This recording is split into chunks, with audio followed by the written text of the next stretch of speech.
And we're going. What is good? What is good? Welcome to Panties in the Mouth. I'm Andy. There's Nate. Intro and these are awkward as shit. Don't laugh at me, Nate. What is good? What is good? What is good? How y'all doing? I wish I had fucking dude. If I could have the fucking air horn, the I'd do it till my ears bled. The Jamaican air horn. That's what you want. Yeah, exactly. Just to hide, just so I don't have to do any of these awkward intros. And let's end this awkward intro and introduce our guest today, Mr. Gordon Bakerbone. How you doing, Gordon? Hey, what up, y'all? How y'all doing? Hey, Nate. Hey, Andy. Andy, it was just your birthday too, right? No, my birthday's in March. Oh, damn. Then I'm fucked up. Everything's just all mashed together. I don't know what the fuck is going on anymore. Wait, why'd you think it was happy belated? Oh, thank you. Yo, you got a whole handle down there? Oh yeah, bro. You dealing with? Oh, I hear the nice. judgment. I hear the judgment in your voice, Andy. You got a whole man down there. I was just making sure everything's good. No, don't get me wrong. I was thinking about getting a fucking some more beer today. I opted to Wendy's. That's how I'm dealing with it right now. What? We have two totally different priorities in life. Sometimes I use beer to push down the stress. Sometimes I use cheeseburgers. It just depends on the day of the week, Gordon. That is so crazy. Like, oh man, and I've been going through like a handle every 2 weeks, which is not bad. I thought I was gonna be like real bad. Yeah, I thought I was gonna be real bad going through this quarantine, but it's not too bad. Like, I just take up different hobbies now and do wild shit. What you been doing? What's your new hobbies? Being like an Instagram whore, just liking a whole bunch of big asses out there. That was my day to day before this. Nah, it's gotten worse. I was gonna say you've been doing that, but you like ramped it up exponentially. Oh yeah, it's got me disturbed. It don't matter no more because Instagram don't show anybody. Like, no one knows now. You can just do it if somebody else sees us because they was looking at the same ass. That's it, bro. I've been cooking for myself a lot more. I stopped eating out. That was killing me. I was eating out way too much during this quarantine bullshit, ordering mad dumb food for no reason. Like, I had Five Guys like 3 times in a week. And I was like, that's way too much Five Guys, bro. Oh yeah, that's high pre-quarantine numbers. Yeah, that's high when you're moving. Yeah. I saw you were making you were getting into like ramen and shit. You're really going all out. I've been trying to do more ramen. I like ramen, and I've been doing like the high end ramen, instant noodles and whatnot. Like, I'm not doing them from scratch. But I get the fancier packets, not that like 3 for $1 bullshit. Getting like the I get the 3 for $5 bullshit. That is. Oh, so you're treating yourself. Oh yeah. Fucking ramen's good, bro. Oh yeah, no, I'm not hating on ramen. We just had pho last week, so yeah, dude, noodles are the shit. Noodles are the shit. Yeah. Yo, Gordon, I don't know if I ever told you this. I was like, well, we're doing a podcast with Gordon. I got to tell him this story that I don't think you'll know. But it's from when I first started comedy and I first met you. Oh, you telling him? Is this the... Oh, it's hilarious. It's very funny. Hell yeah. I think you'll think about it. You won't know. It's going to all be on my side because like I was just starting comedy. But you were like the first real comic I met and knew that I was like, yo, this dude is dope. I think he's funny as shit, right? And I don't know if you remember this, but we met in Renton, and you were like complimenting and being cool and shit. You was like, "Yo, come out to Jersey sometime, and like I'll introduce you to some of the comics." Blah blah blah. Wait, was it that bowling alley joint? Yeah. Yeah, I do remember that. You came down with Jenkins, and I forget who else. Yeah. But y'all two came down, and we was just talking. You was like, "Come up," and I had been doing comedy for like a month at the time, right? So. Yeah. Like you said that, and I was like, all right, this is it. I'm about you might as well have been rock to him. Yo, real shit, nigga. So you was like, come up to stress. He was like, come up to stress. I'll introduce you to some people, blah, blah, blah. So I'm hearing that. I'm just like, yo, I'm out there. I'm about to meet everybody. I'm about to be with the moves and the shakers. I rented a car. Like, I rented a car. I had a car. My car was old. I didn't know no better. I was a month in. I just heard it, and I was like, I got to get out there. I'm not going to make it in my the joint I was driving at the time. So I rented a car, and then I rented the car first thing in the morning, right? And then I hit you up, like asking you something about whatever I don't remember what I thought it was. I don't know if I knew stress was a mic or what at the time, but I asked you something. Yeah. And that same day, like early that morning, you got booked on a gig in North Carolina, and you took a train to North Carolina. So I was going, I'm about to go out there with the movers and the shakers, and then he was like, nigga, I'm not even here. Oh shit! I do remember that. I remember that shit. It's like that. I think that next day, that morning, I had this dope ass college agent, and like she's working for like Coca-Cola now, but she was young and hungry, and like she hit me up. She hit me up like 6 o'clock in the morning. She was like, "You want to do a mini college tour?" And I was like, "Fuck yeah!" And she was like, got me a plane ticket and then like train tickets to get from like multiple shows and shit. I remember everybody was like, "You coming through?" And I was like, "Nah." You got me on one of them shows before at I think it was in Penn State Berks or something like that. Yeah. We was out there. Yeah. But that was just my first like comedy disappointment. It was like, damn. Dude, I remember when we've laughed about this shit multiple times. Just the story. Oh yeah, because I remember you told me that story like 2 or 3 times, and every time there was a span of time that I forgot about the story. So like every time it was new to me. The part that's funny to me is that I rented that car because I was renting a car to go to a mic essentially. That's wild. Nigga, I know. That's so fucking wild. And also, too, wouldn't that, from your place, stress would have been like 2.5 hours, right? That was also the furthest I had ever driven at the time. Wait, ever? It was my longest trip ever. You started telling your mom, you're like, "Hey, if I don't see you again, I love you, Mom." Oh, my God. That was Nate's big adventure. Nate's big adventure to the big city. Yep. Oh, that's wild as fuck. How'd you do at those colleges? Did you have to like? Is that something you had to like pull back on for? Nah, like unless they specify not to say certain things, like because like some like back then, their big thing was like just don't curse. You could talk about political shit. You could say whatever the fuck you want about whomever, but it was just like don't curse too much. And the only time they like with NACA, and like this goes for anybody that's booking like college shit, it might be different now. Maybe the kids are different, but like when I was going with NACA, their whole thing was only do self-deprivating comedy, make fun of yourself, don't have any observation about something that you're not, because if you do that, you're gonna offend a lot of college kids. So they was like, from what my agent told me, she was like, "Hey, it's a lot of gay kids, heavyset girls, and awkward kids out there. So if you got any jokes about that, like those 3 demographics, stay away from it." And she was 100% right, and it got me gigs.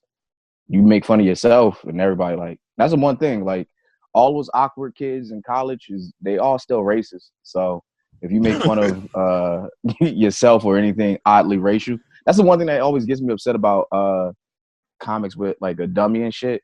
Like they say the most blatant racist shit in my opinion, and everyone's like, "The dummy said it, so we all could laugh." and usually it's a comic that's not even that great at being a ventriloquist, so his mouth's still moving. That's a good point.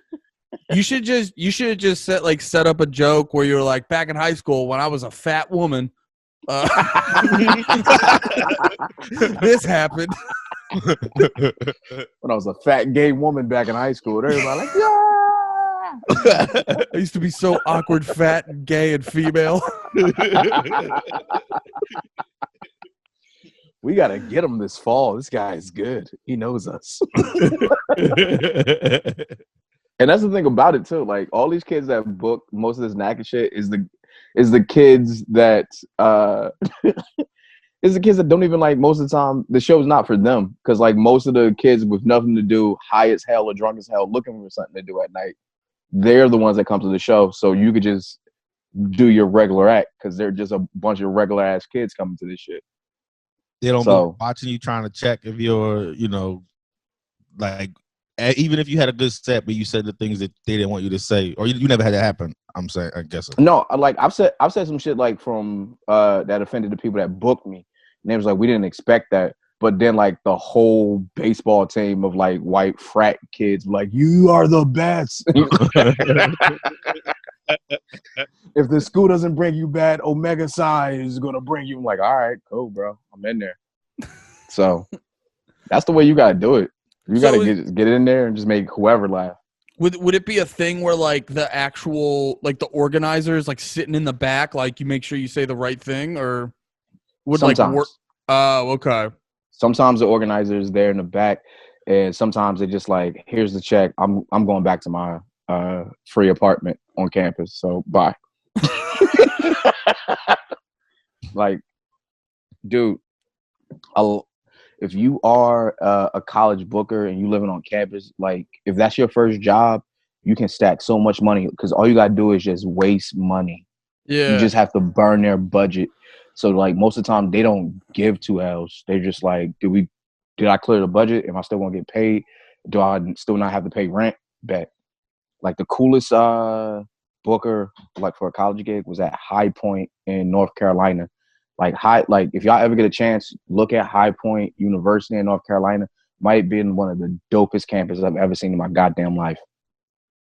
Like their dorms look like condos. Damn, like you're 18. Private school, just a regular state school? I think it's a private school, but it's like a D1 private school. That like it's in the backwoods of nowhere, but it's a dope ass school, bro. And I think that was the weekend I went down. That was the school I went to down in North Carolina. Like when you picked me up and I was on the train. Yeah, that's the reason I didn't make it yet.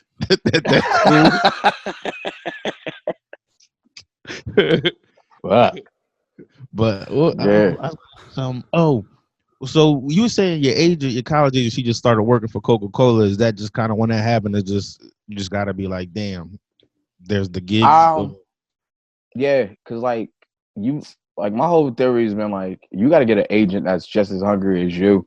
They don't give a fuck where they send you. They just know that you can like get money, and they see if they see you as a moneymaker, and they'll send you out on everything. So you got to get somebody that's young and hungry. That's like, I tell anybody that get somebody that's new and want to make a name for themselves, because if they like you, they gonna put you on everything. We'll try to get your name out there on everything because that's their bread. Yeah. You were just doing sets and she saw you and was like, Nah. One of my boys, he got booked on his agency, and I just asked him. I was like, "Yo, who's your agent?" And he just gave me her email. I sent out my tapes and whatnot to her, and she said that she liked it. She was like, "We're gonna try you out." Like, she didn't sign me or anything. We had like a 30-minute phone conversation. She was like, "I'm kind of gonna rep you. You like, I could submit under her name, but I'm not repped by her." And like when I got picked for stuff, then she was like, "All right, now I want to rep you." So once she saw it was worth it to rep you, she wanted to rep you. All right. Like most people don't get it. Like I tell people this all the time. Like you can't wait around for people. Like because if you wait for somebody to come down, like old school basketball coaches, like, "Hey kid, I saw you out there." There's no scouts in comedy, nigga. Like it's. I like that callback you did, kid. It don't work like that. You just you gotta promote yourself, and if they see you as a viable option, then they'll hop on. But other than that, it's all on you. I wish more people realize that. Like, stop waiting for people to vouch for them. You got to do it for yourself. Well, so to piggyback on that, like how long have you been doing it for? I think like 12 years now. Yeah, 12. Okay, so I'm curious. When you started, is that like a thing you noticed right away, or is it a thing over time? You're like, oh, I gotta adjust the way I think about this. I learned that around like the beginning of like my 5th, going into like my 6th year, because I think that's when I started getting like other stuff, like bigger Gotcha. stuff, and like hitting up bookers myself, and like, because I would just sit around wait for people to call me and just like, all right, because this is what everyone does. You wait for the one dude that books you all the time to call you back, and then from there I can build it. Like after a while, like I lost a lot of like relationships with like a lot of bookers because I used to have that mentality of like, when you call me, like I was accessible to only them. And then when I decided, it was like, all right, I got to go do this on my own. I got to go to the city more often. I got to start hitting up these college agents. I got to hit up these regular managers in the city. Like once I started doing that, like people were just like, oh, they used to call me, well, they still do. They call me Flaker Bone. Cause like, I don't give a fuck. Like if somebody called me with more money, like I gotta go. Like I get you want me to come down to the Chuckle Hut for $50 and like 2 free drinks, but this college needs me. Oh no, dude. That I remember being on the other end of that when me and some friends were booking shows in Lancaster, and we had this like we had fucking Mike Lawrence lined up, and then Mike Lawrence like started popping off because all the roast stuff. And he was like, yeah, I gotta back out of the show because of, real money and shit. And I remember one of the dudes I was doing with was like mad about it. I was like, nah, I get it. Like, don't drive 2 hours for $500. Go make real money and get health insurance. Like, what the fuck are you doing? Get out of here. Yo, like, there's so many people that get mad about that. And and I only can speak for myself. Like, I'm not doing it to be malicious. Like, I hit people up early. I got banned from multiple clubs because of that. Because like somebody was like, come down and feature for one night for $100, and then like somebody goes, hey, would you like to open for Paul Mooney? I'm like, fuck yeah. So, and people get livid. They're like, I can't believe you wouldn't open for Paul Mooney. We had at least 40 people here. I'm like, that's pretty dope, I guess. We had at least 40 people here. You wouldn't perform it for the 40 people that are going to forget you by the time they exit the door? You want to go open for a legend, you piece of shit? Wow. Yeah, I've never seen Mooney live. Is it dope? I feel like it has to be crazy. Bro, I've seen I worked with Paul Mooney twice, and I've seen him live 3 times. So my favorite time, they tried to build this new comedy club in Jersey.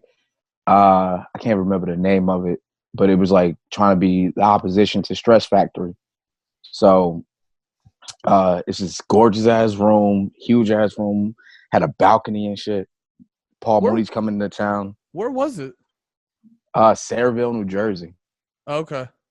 I can't remember the name of the spot, but it closed down. But it was a nice ass room for comedy.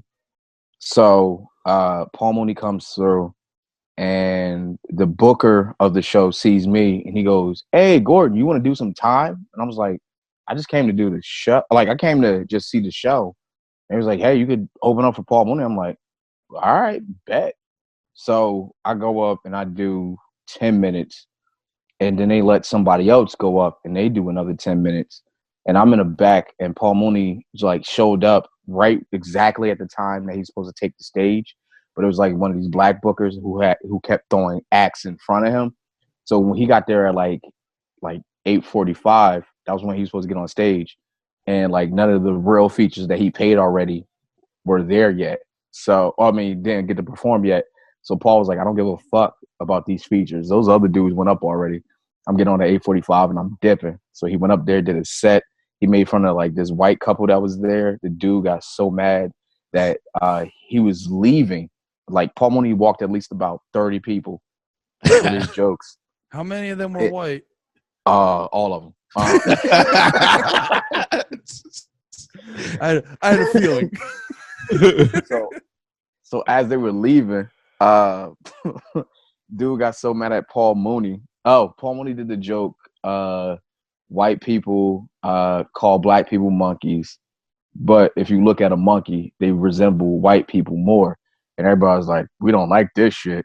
And then there was like a little grumble, and he just broke down why white people look like monkeys to him, and it got tense in the room. And I'm like howling laughing. And this dude got mad. He was like, I ain't no monkey. And he was like, okay. He was like, I bet you called yourself a monkey's uncle. And his wife just like picks the dude up, and he's like mad. He's like, fuck you, Paul Mooney. Go to hell. And as he's walking out, he undoes his pants. He's a heavyset guy, and he undoes his pants. And we're like, what are you doing? And he moons Paul Mooney, and he couldn't get his pants back up. That was like one of my favorites. And the second time I worked with Paul Mooney, it was at Levity Live. It was right when the Boston bombing happened. And it was me hosting, Monroe Martin featuring, and Paul Mooney. So it was an all-black lineup. It was the first night the Boston bombing happened, and like we're all like me and Monroe are in a green room, and we're just watching the news. And Paul Mooney comes in, and this is like this one recliner in there. He sits in it, and he's like talking to us, and he's like, "How long y'all been doing comedy?" We're like, "Oh, we just starting." I'm hosting. He's featuring. He's like, "All right, cool." He's really not paying attention. And like he goes, y'all see this shit on TV? And we're like, yeah. He was like, it's crazy how they promoting this white kid, saying they got his girlfriend up there saying he fuck good. It's like me and Monroe are laughing because we think we're having a casual conversation with Paul Mooney. And then he goes on stage in front of a predominantly white crowd, and he does this Boston bombing joke in front of this predominantly white crowd. And it goes good with the 20% of minorities in the room, but the other 80 was pissed off because it was like it was a police fundraiser that same night too, and he realizes it, and he starts leaning into the cops, and he goes, "Hey, if you ever see a car, an empty car on the side of the highway, that means the cops grabbed them up and went and fucked them in the woods because that's all they do. Cops just be fucking people." What the fuck? Yo, this whole room is going insane. Like, I can't believe it. And it's a police fundraiser. Yeah. So they're trying to fight Paul Mooney. They're trying, like, they literally want to fight this old black man. And like, they're like, I want my money back. He had to walk at least about 200 people in this place. They all like walked out.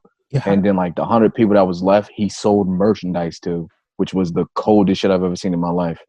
He just walked like almost 50%, like 60% of the room, and he's selling merchandise, and his merchandise is he had the club go buy white Hanes t-shirts, and he just had a Sharpie marker, and he would just sign Paul Mooney on a white Hanes t-shirt and take a picture with you for $50. That might be the best merch turnaround. For $50? Yeah, bro. Who does he think he is? Kanye? God, they weren't gilding Paul Mooney. Oh yeah, Kanye ripped off Paul Mooney. God damn it! Yo, that's funny that Booker was like, "Yo, I'm gonna book a cop fundraiser. Who should I get for it? Paul Mooney. This is gonna go. This is gonna go well. Nothing could possibly go wrong." They fucking did that, and like people were coming to fight like a 70-year-old black dude. I'm like, what are you gonna do? You punch him in the face as a cop? That's just a hate crime, bro. Like, now you the cop that killed Paul Mooney. Like, what do you expect to get promoted? Like the Sergeant General who also killed Paul Mooney in a hate crime. Yep. Like, it's over. Oh my God. Yeah, Paul Mooney's like one of my favorite people that I've ever like seen live and worked with. That shit was crazy. Bananas crazy.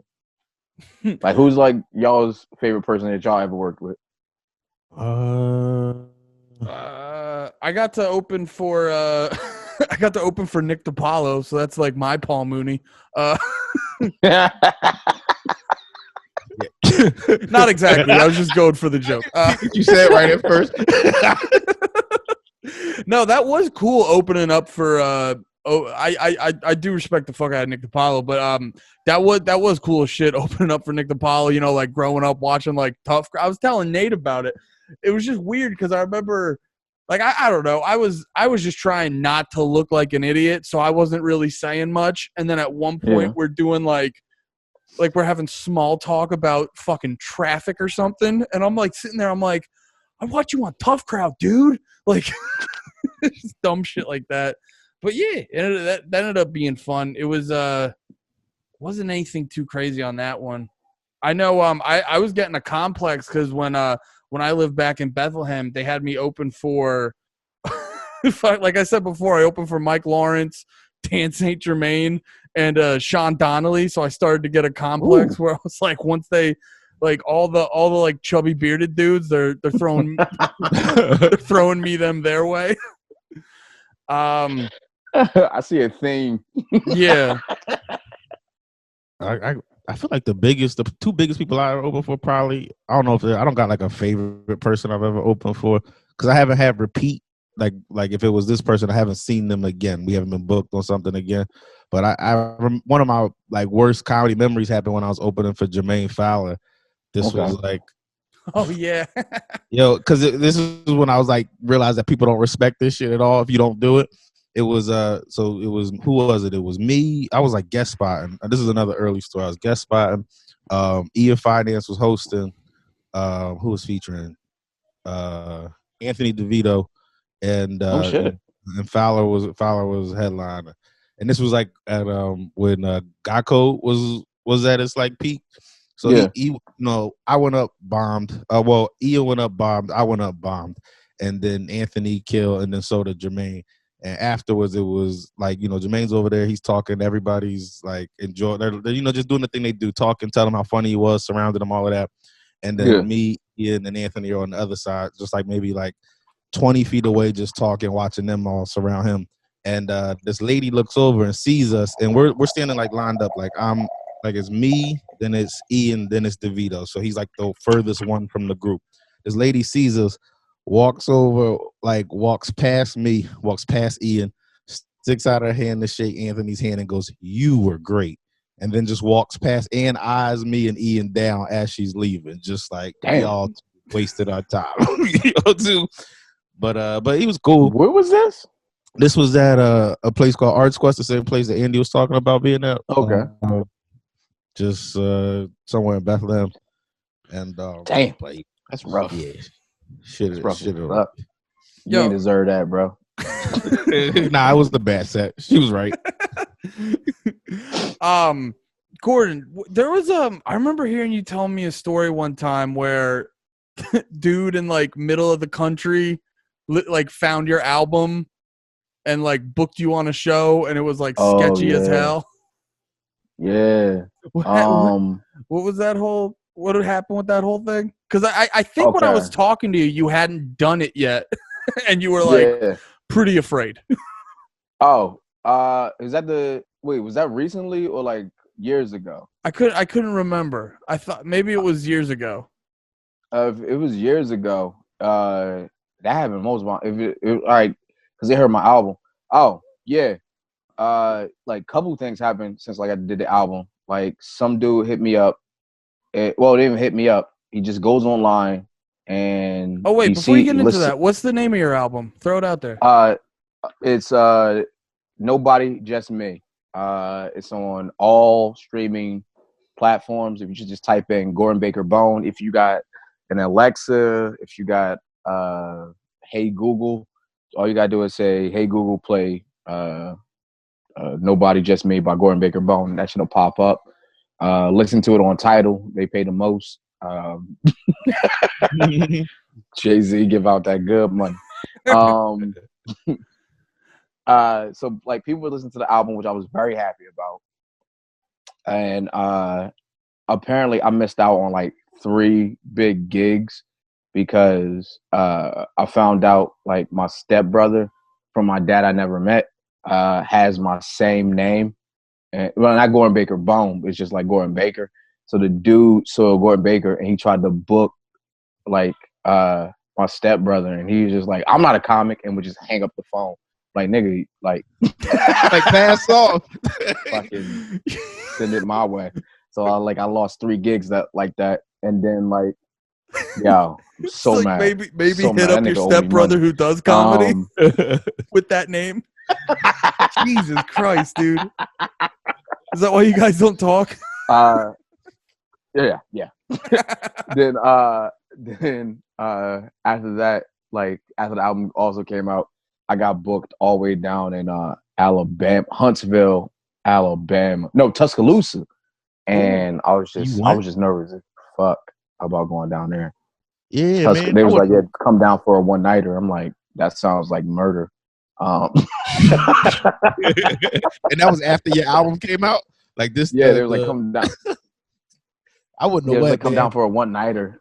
Fly into Atlanta, take a train or like there's a shuttle service that goes from Atlanta to like 3 different stops in Alabama, which is like dumb cheap. If it was New York, this would be like $1 billion.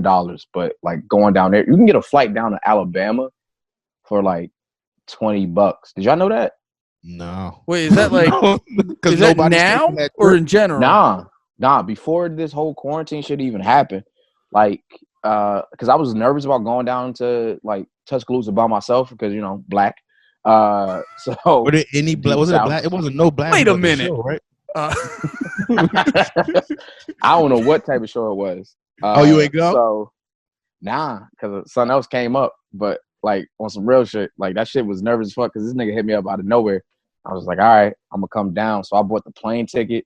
I thought the plane ticket was gonna cost me an ass load, but every time I was telling people that I was going to go down to Alabama, they were just giving me travel advice. That's a dope thing about being a comic too. If you let people know that you're a comic and you're a traveling comic, people that travel will give you the best travel advice. Buy one-way tickets. Don't buy a round trip because they'll kick up the price on you. Buy a one-way each way. So like if you're going down to Tuscaloosa and you're flying into Atlanta, buy a one-way ticket going into Atlanta, and then your return flight, buy a one-way ticket from Atlanta back to where you ever came from, and it's dumb cheaper. Because like the round trip would have cost me $200, but it's because I bought 2 separate one-ways, only cost me like $60 total. Yeah. Shit. Yo, it's like I remember I flew to Indiana from Trenton Airport for $13 on what's that? What's that shitty? Frontier. Yeah, Frontier got dumbass deals. If you ever need to fly for grossly cheap prices, and you don't mind flying out of Trenton or Newark, New Jersey, you could get like you can get a flight for $15. Swear to God. That's crazy to think about. Because like flying just seems like a whole to do. It seems like you should get permission. It seems like you should get permission from like a higher government agent to be allowed to do that. It's just like, nah, you just gotta fucking $15. Yo, I was so scared because I remember when I took the Uber to the airport, I was like, my Uber is more than my flight.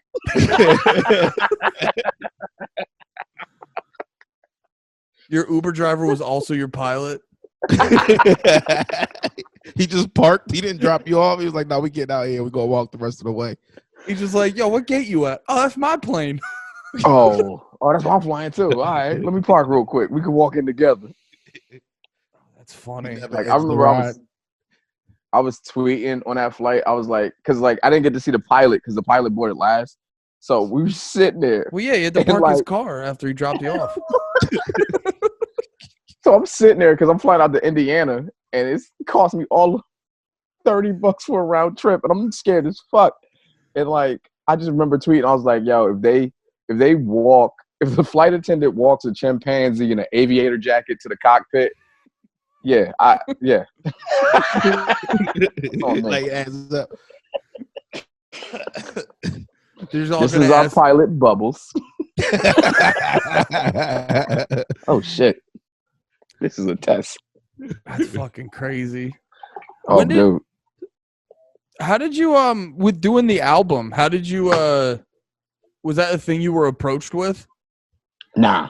I decided I was gonna do an album because I grew tired of a lot of that material, and like I don't know, everybody got their favorite jokes, and like inside baseball, like with comedy, after a while, I know all comics, we get tired of like our favorite jokes, and like we want to write something new, and the best way to get something new out there and like funnier out there is to trash the whole thing, burn the house down, burn that bridge with that material. You haven't done it. Like, stop doing most of that. I stopped doing a lot of it, like a huge chunk of it, and like the new album, I'm excited for. But to get back to it, the reason I even did the album is because like I was like, all right, I want to get rid of this material. I was dating this chick at the time, and a lot of the material came from like dating her, and I was like, I'm done with this. So I just was like, all right, here's the last hurrah, and I recorded it myself. I did it at 10th Street where I ran my open mic and my shows at. I hired my own sound people. I was supposed to have a say again. It must be delayed. I said that like half a minute ago. What was I don't even remember what I said. I said it so long ago. Oh damn! All right. Yeah, your face was frozen for a good 30 seconds. Hear you, but yeah. I don't remember what I. It looked like you were. I remember what I was gonna say. I was gonna ask you when you was cutting that material, like the girlfriend material. Was that like you was already done with the girl, so you was like, this material's dead. Like I can't even work. Like this can't change now. She's done. We're already done. Like I was done with we broke up, and I was done with the material. I was done with her, and like I was just like, I caught myself doing it at a weekend, and I was just like, I don't like this no more. I want to talk about something else. And like I'm huge on challenging myself, because like I'm my biggest critic. I'm my biggest competition also. Like a piece of me dies every time I go out there and I do a whole set and I don't try something new. Or if I don't riff, or if I like, that's the worst about being like a comic. When you out there and it feels like work, like you feel like you're clocking in with the same 15 or 30 minutes or 45 or hour. You just like, you're going through the motion. Like it's grueling. Yeah, when you catch us thinking more than you're actually in the moment. Like I know you do the thing where you say in the jokes because you know them so well, you can do them, but you can have a whole conversation in your head, like, you know, while you're doing it. And that's when it's just like, I don't even remember doing that set, basically. Like I went up, it went how it went, but bro, I've zoned out during like sets where it just went into autopilot. It's just like being in the shower. It's just like, all right, balls, face, ass. Yeah, that's the order I go.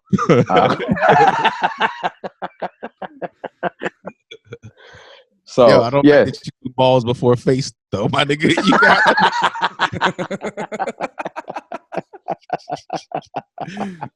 I was like, that order was almost perfect. My order is more balls, face, balls, ass, balls. But no, man, we all have our process.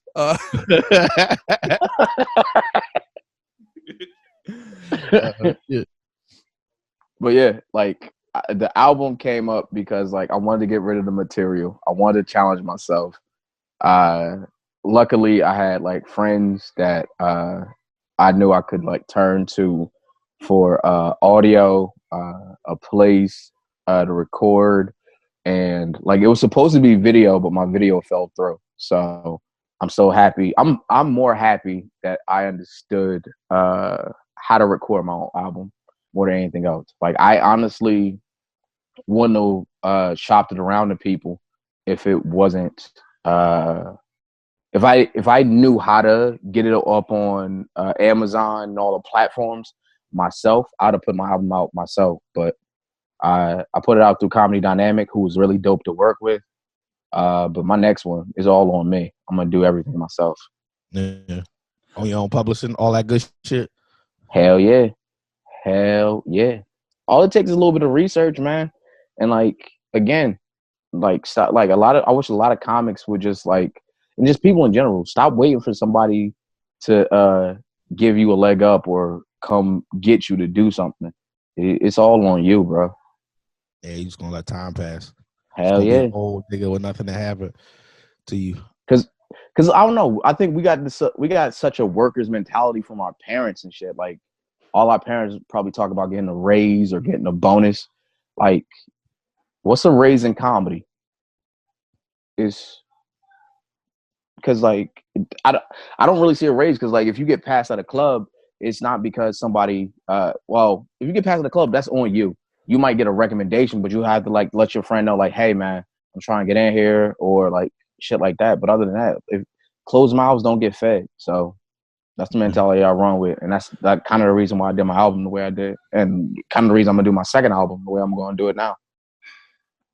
When you trying to like, you got a time limit for, I guess this thing changed all the time frames of everything. Oh, now. It fucked everything up.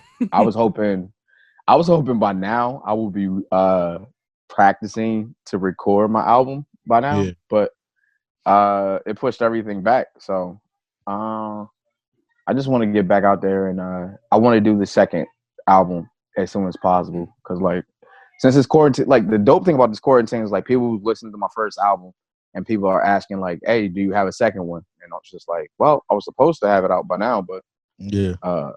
Yeah. Well, at least you already got an audience that's waiting for it though at this point.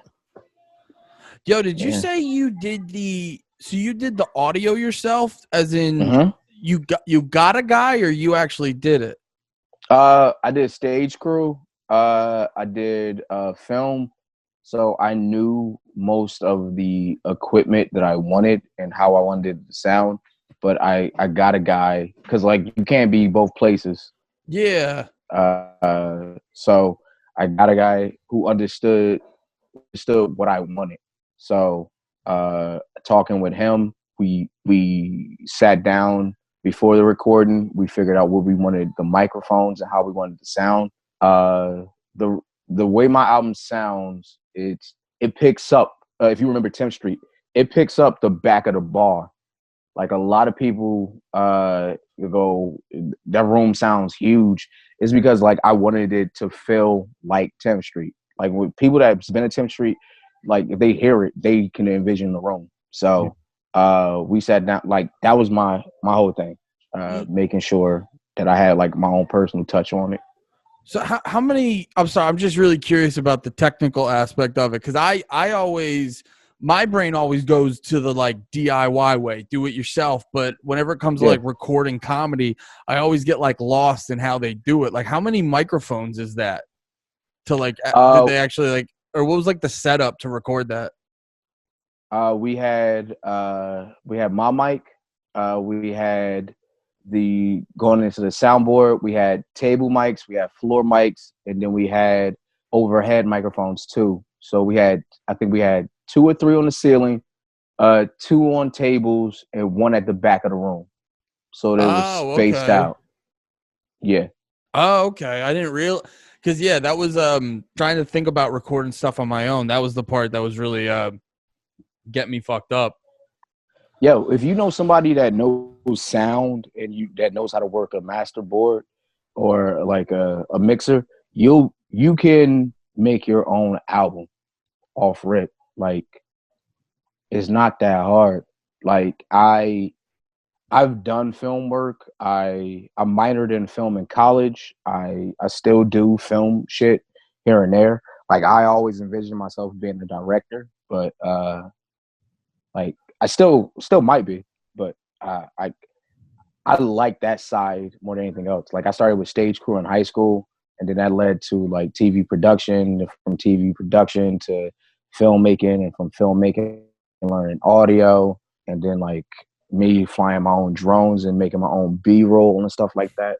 So I learned it and like I utilized it. It took a while because like when you're young, you don't know that you have all these talent, and you again waiting for people to tell you like, oh, you're good enough, and you're just like, nah, just go do it. Yeah. How fun is flying a drone? It's the sickest shit in the world, my nigga. I would have drove so bad. Knows. Oh, bro, this is my third drone I'm getting. I just ordered a drone 2 days ago. You sound like the military. Bro, you're getting a quarantine sold drone. One of my drones to another comedian of mine. Oh, bro, I can't wait. If they, yo, I just want to I got so mad because I didn't have my other drone with me. But because I was quarantined, but I'm getting this one shipped directly to me, and I'm super excited to do more footage and whatnot. Drone footage is so dope. As long as you're not a creep and you out there in the just having fun with it, because there's tons of creeps out there. I've been asked to do wild shit. People hit me up that know I do drone shit. Yeah, I'm not gonna say the comic. I'm not gonna say the comic, but I had a comic hit me up and go, "Hey, can you talk about drones with me?" And I go, "Yeah." So they called me up and they were like, "Hey, I'm thinking about getting a drone." I was like, "Okay." They was like, "Would you be interested in doing footage for me?" And I was like, "Sure. What do you need footage of?" It was like, "All right, cool. Can your drone see in windows?" And I go, "What?" Oh yeah, dude, there was too much setup on that. It was and I was could you film my wife and then fuck her for me? So they were they realized I was kind of what are you talking about? It was like, all right, can you recommend a small drone that I could just start with? And I go, okay. So I gave them the info for that drone. They were like, oh, that's kind of pricey. And I go, yeah. And I just literally go, what are you trying to get footage of? And they're like, oh, I'm trying to help a friend. When it clearly was a lie. Yeah. I think they think their spouse was cheating and they wanted to try to see if they could catch him. Damn. That shit also amazes me because it's if you're clearly up to something. So why would you why would you make Gordon an accomplice? Fucking Google it now. Yo, bro. Again, I'm not gonna say the comic's name, but when I moved into my apartment, somebody was like, "Hey, did you bring your drone with you?" And I was like, "Yeah, because I'm moving in here." They were like, "Finally, we could see what those kids are doing back there." And I was like, "No." What?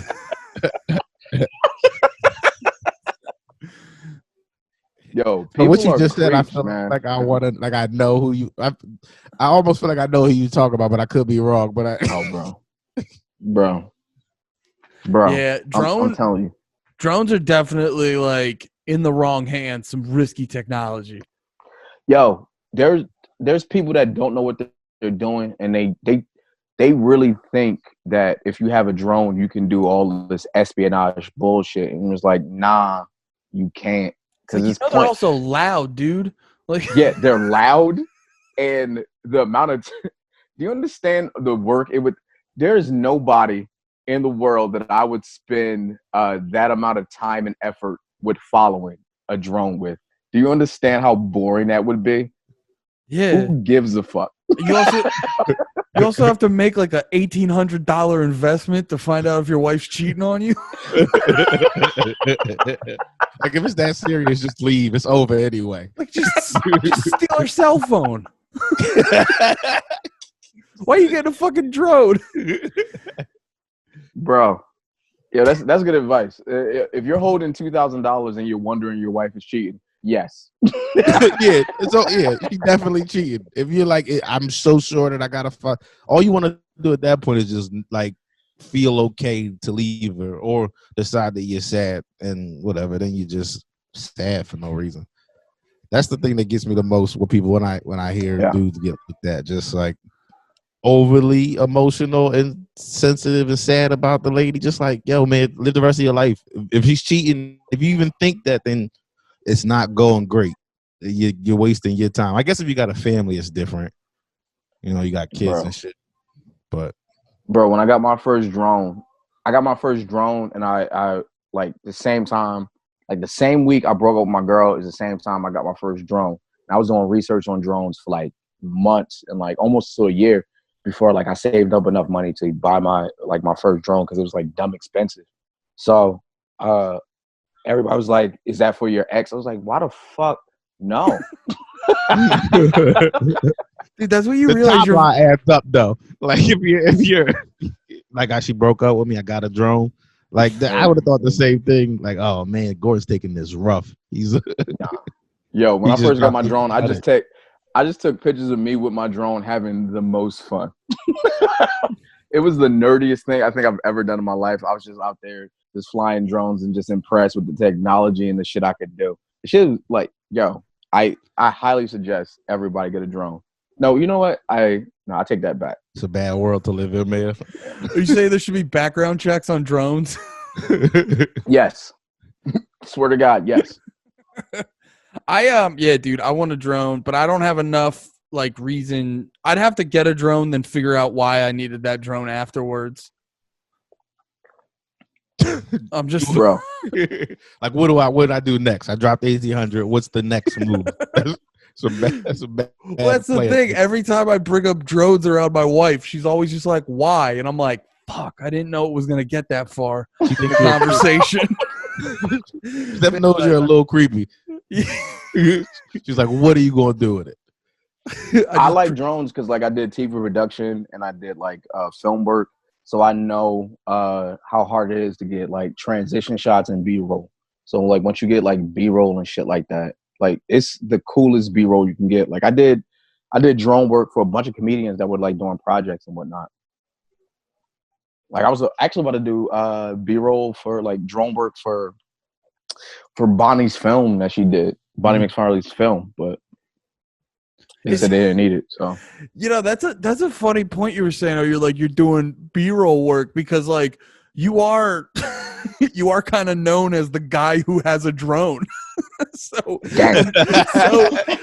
immediately, no, you're obviously known for various things. That's not the main thing. I don't want you. It's also like Gordon Baker Bode, really funny comic. Also, he has a drone.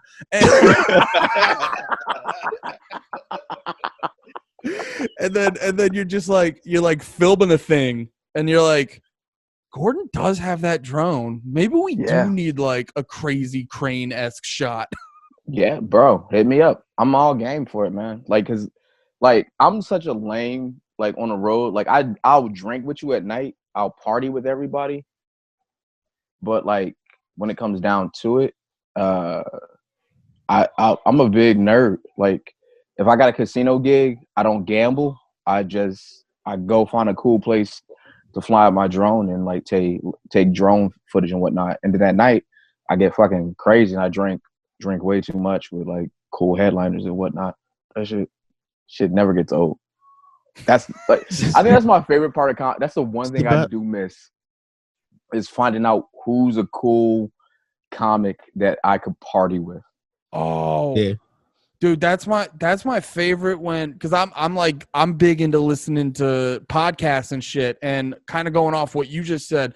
Whenever I get to do shows with some of the dudes who I've heard on podcasts, and then like you hear them shit talking, you're like, oh, I get to know who hates who. Oh, bro, it's so dope. That shit's like, always that fun. That's the coolest thing in the world when you got a road, like you're on a road with somebody that's really fun and not too much into their own shit, and they just want to have a good time, and they know what it is. It's the dopest weekends in the world. It's God, like I drank with some like cool ass comics who like would take me to the strip club afterwards and like, oh, you ain't got to pay for nothing. I go, all right. They just give you a stack of money, and like they gave me a stack of money, and I got so drunk because they bought a whole bunch of bottles too. That I fell asleep in front of the strippers, and the bouncer was like, "You can't sleep in front of the girls. It hurts their feelings." I just pictured you grabbing like $100 bill. You're like, "How about now?" Before a nap. You're like, they're like, lap dances are 100. You're like, how much for naps? How much for pillows? You're like, I'd like you a want to great. just take a nap? Yeah. Yeah, I'd like a Grey Goose and a blanket.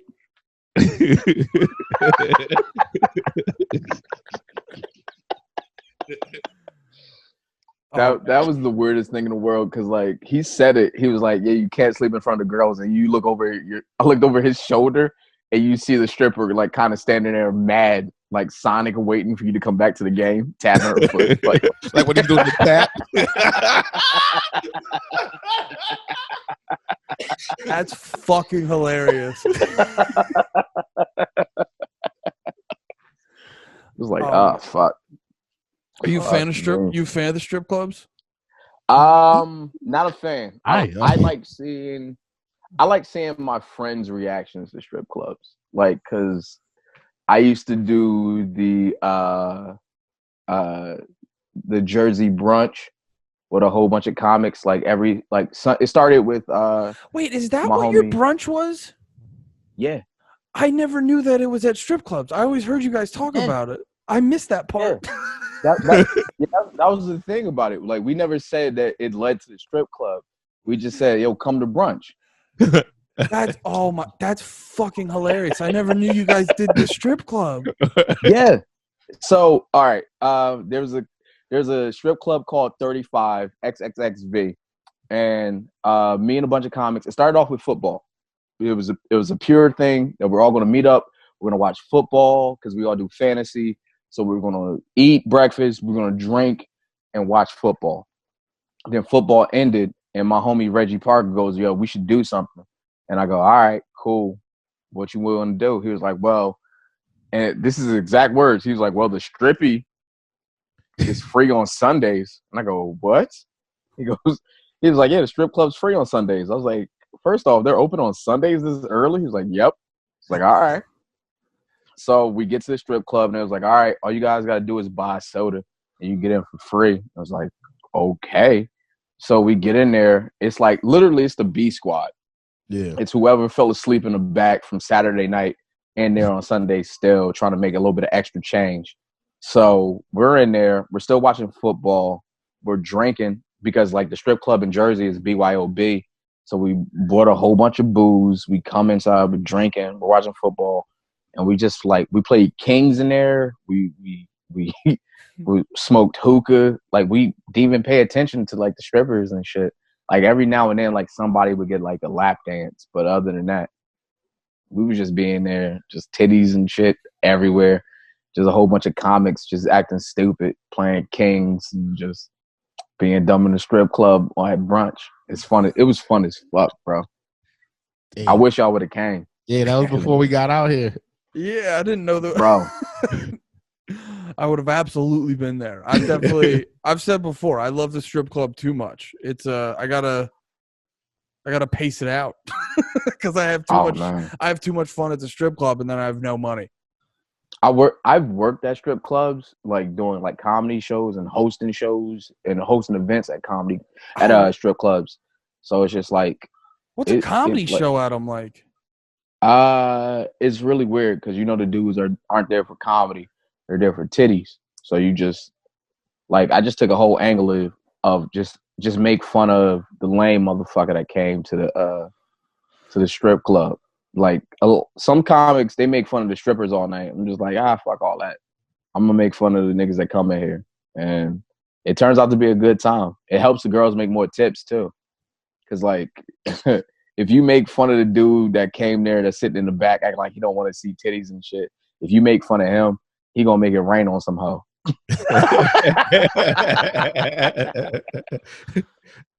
Just to get his pride back up. Like, yep.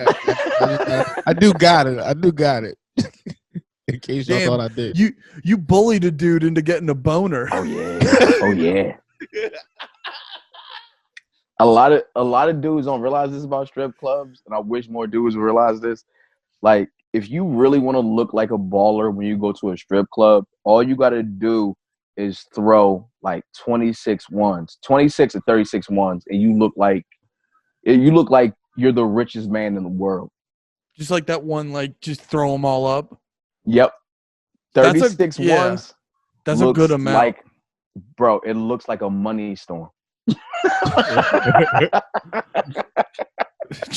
just my like barber back. my barber back in Renton before he moved out here, his move was to go to the strip club and he would get 1,000 ones, but he wouldn't spend it. But he would get 1,000 ones, and when you do that, they would put it the strip club he would go to. They would put it in like a to-go platter, and so the girls would see that was like the sign, like, oh, this nigga got 1,000 ones, so they would see that to-go platter and just come like rushing, and he get like 30 minutes of attention, like, oh, he's got all the bread, he's about to spend bread. He wouldn't spend it, and that was just his move until they called on. They was like, okay, it's been like 3 weeks you've been coming in here getting this platter and spending $100 and leaving. But Fuck I was like, out of that's a good here. plan, man. It's a good plan. What a buster, bro. That was a solid plan. Nah, you gotta throw some change, man. Make it fun. Make that shit fun. Make the cause yo, fucking strip clubs ain't nothing but like a fucking car dealership for pussy and shit. That's all it is. As soon as you walk on a lot, everyone's like, "Hey, what you need?" Show you all the models. These are our little titties. We got the saggy naps over here. Except the test drive's really expensive.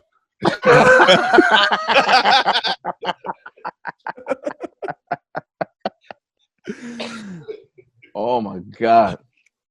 That's the best. Yeah, I remember I got propositioned one time, and it cracked me up because I like I was definitely single, and what the fuck was it? Oh yeah, because I remember I asked her how much, and she was just like $300, and I was just like, I was like, nah, and she's like, what? You don't like pussy? And I was like, ma'am, I love pussy. I don't have that much money at all. And also, yeah, she tried to call me out like a bitch, and I was like, I'm not a bitch, I'm poor.